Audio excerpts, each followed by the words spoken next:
உங்களுக்கு அகம்பாமும் திமிரு ஒரு அளவோட தான் இருக்கணும். இந்த பாரு, உங்க தாத்தா எதுக்காக அந்த தம்பி பேர்ல சொத்தை எழுதுறாருங்கறத நீ தெரிஞ்சுக்கிட்டீனா இந்த முடிவுக்கு வர மாட்டேன். வாட் டெல் மீ, எதுக்கு சொத்தை நிரந்தரமா உன் பேருக்கு எழுதி வைக்கலப்பா. என்னைக்கு அவளுக்கு ஒரு குழந்தை பிறக்குதோ அன்னைக்கே சொத்து பூராவும் அவ பேருக்கு போயிடும். இப்ப புரியுதா? நீ நாளைக்கே பிள்ளைய பெத்துக்க, சொத்து பூரா உனக்கே வந்துரும்.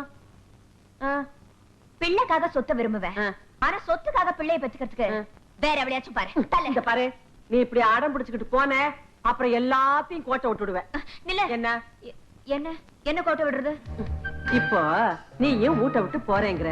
அப்புறம் உன் வீட்டுக்காரர் ஒண்டி கட்டதானே, சொத்து எக்கச்சக்கமா சேர்ந்து போச்சு, வாலிப வயசு வேற, இது எல்லாமா சேர்ந்து எங்கேயாவது குறுக்கு சாலு பாஞ்சு புட்டா அப்புறம் எவ்வளவு பிள்ளைய பெத்துக்கிட்டு வந்து இந்த சொத்துக்கெல்லாம் நாங்க தான் வாரிசுன்னு நட்டு வீட்டுல உட்காந்துருவா.